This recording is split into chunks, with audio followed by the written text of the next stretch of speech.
So for these 4 Sundays of Advent, we've been thinking about the women who were featured so wonderfully by Luke in the stories of the birth of Jesus. And I thought each week I would have a woman to come and preach with me. Taylor, thank you for doing this today. I'm happy to be here. Yeah. And I'm wondering, so you're our biblical scholar, do you think there were women in the shepherds? Well, there have to be because we're doing women. Yep. Actually, yes, we know that there were women and men who were shepherds. Rachel, the wife of Jacob in the Old Testament, she's buried right there in those shepherds' fields. She was a shepherdess.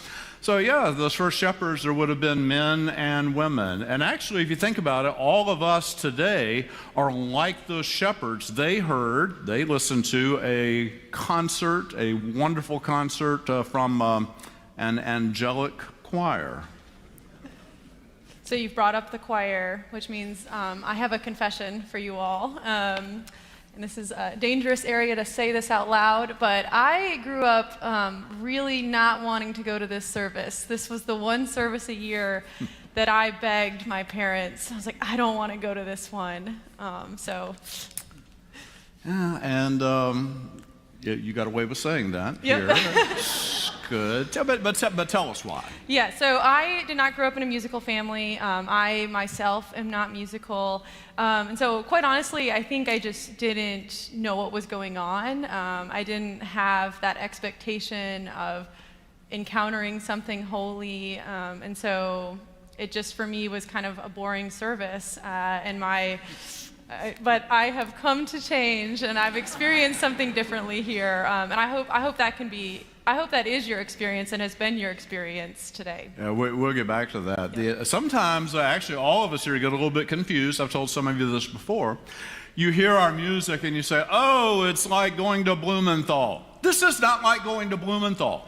Blumenthal is where, if you can afford a ticket, you go, and they make music, and it is purely for your entertainment. This is not entertainment. We are offering our hearts up to God. We're singing about eternity.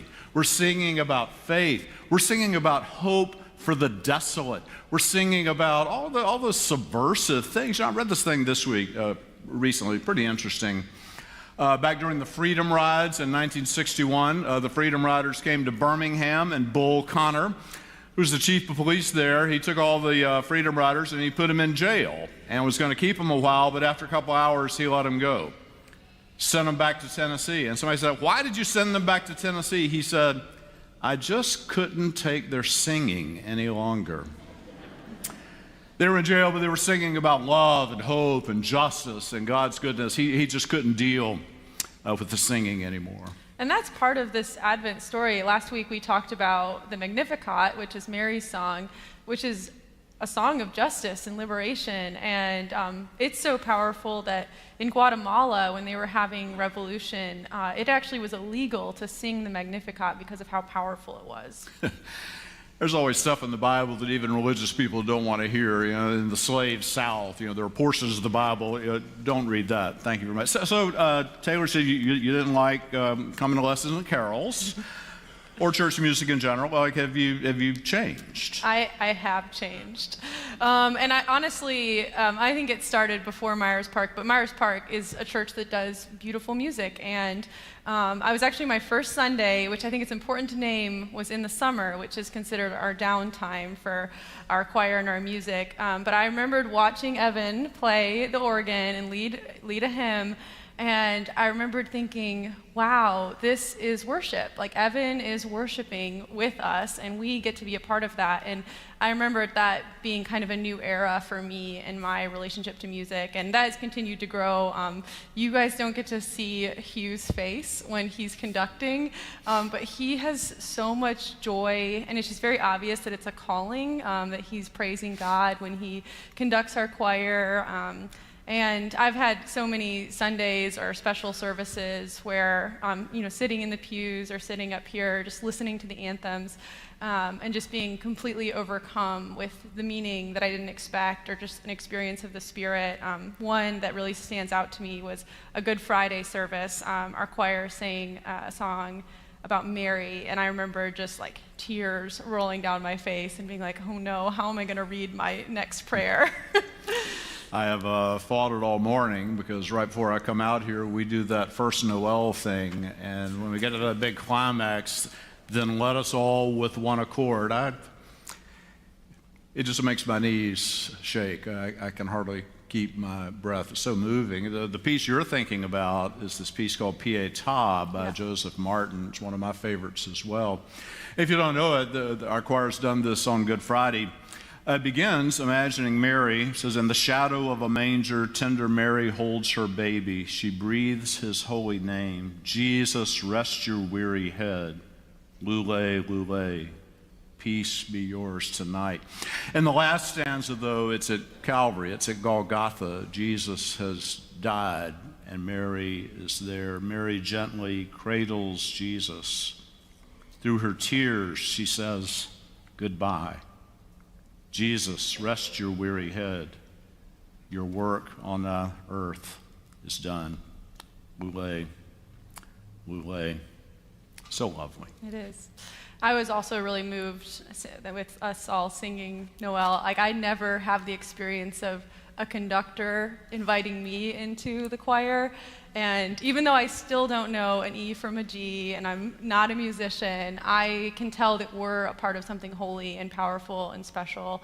And so I hope if you maybe are someone who feels a little like me or has at some point in your life, that you too can recognize that we're a part of something really special, even if we don't quite understand it and we can't hit all the right notes.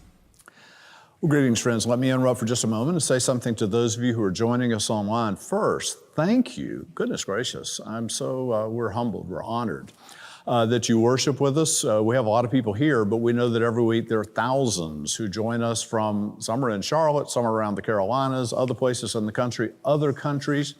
Sometimes I get notes from you. That just makes my day. That what we're doing has this larger reach. I think of Paul reaching out to the little churches around the Mediterranean, how he kept them united because of his letter writing and such. It's just such a beautiful thing. I'm so glad God has used technology to put what we're doing out for people like you. I feel like you're just here in the room with us every time we have worship. I hope you're blessed by that. I am blessed by you being a part of it. I'm standing up here where we bring the offering plates on Sunday. The virtue to being at home, we never pass an offering plate in front of you. And this will always be free. We're not going to charge subscriptions or anything. We don't want to do that. But you're part of our church family. And so I would issue the same spiritual challenge to you I do to others, which is that, it costs to do stuff. I've got to pay my staff.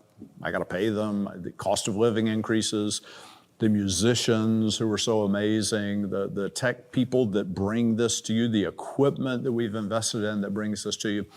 Our church also does all kinds of focused personal mission that you're part of. They're at a distance. And then just building stuff. We had a big building campaign. We're paying for that. We still are. It's just transformational. Even this place, which has been paid for a long time, we're about to have a big HVAC project. That's going to cost a fortune. Good grief. Anyway, I just want to invite you to share in the offering, in the financial support of the church. It's one of the ways that you grow spiritually close to God. You can send a check to us, 1501 Queens Road, Charlotte, North Carolina, 28207. You can give online. We take appreciated stock, all kinds of things. If you can't do this, we understand. We're glad that you join us. You continue to join us. Don't get turned off. I used to get turned off by those TV evangelists, always hawking people. It was terrible. We're glad you're here. But if you're able to give us support, it's needed here, and we would really appreciate it. It would make a huge difference. Thank you so much. Now back to our service. Sometimes the choir sings in Latin or something, and you think, I don't know Latin. Why are they doing that? That always reminds me of that great scene in the film The Shawshank Redemption where Andy breaks into the warden's office and he takes an album. It's an opera, Figaro. It's all in Italian.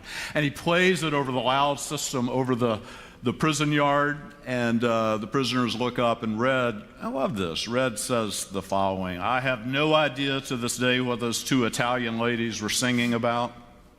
Truth is, I don't want to know.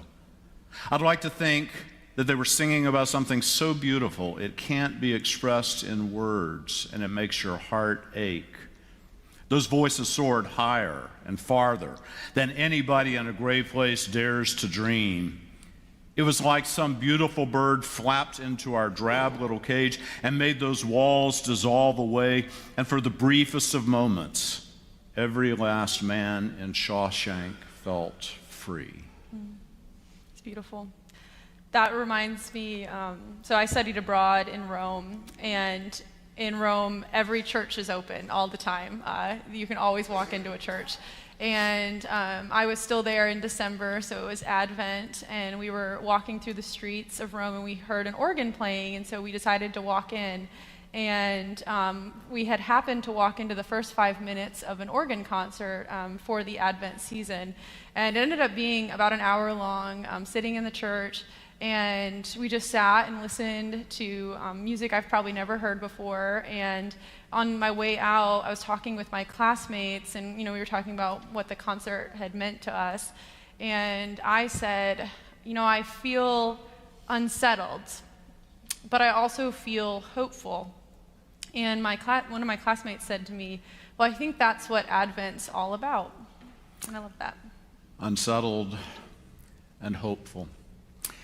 We sing here words of hope, words of healing. Another advantage we have is not just seeing Hugh's faces. I get to see you guys sing, which I love. And one of the things that I love, especially this time of year, is that many of these songs you sing by heart. And when I say that, I don't mean, you remember the words and you can sing it without looking at the words. You know it by heart. It's deep in your heart. Those words will be deep in your heart, even when you may not remember the name of somebody in your family who comes to visit. I thought about this between services. I used to visit my mother in the nursing home down in Rock Hill, and there was a woman who was always sitting in the hallway. I would speak to her. I'd never heard her make a sound or say a word for months and months and months. Finally, one time I was walking by, she was huddled up with another woman, and there was a sound. And I thought, are they talking? What are they doing? And I bent down, and this woman that I'd never heard make a sound, she was singing to her neighbor. She was singing, Rudolph the Red-Nosed Reindeer. It was just lovely. I sang with her for a second, and then she burst into joy to the world. These are the words that God has written on our heart, so that all of us together, as our choir and musicians lead us, may lift up our hearts to God. I'm so glad that you're here for this. We come now at the time of the offering, and believe me, your generosity makes this kind of stuff happen. So let us give, and let us give generously.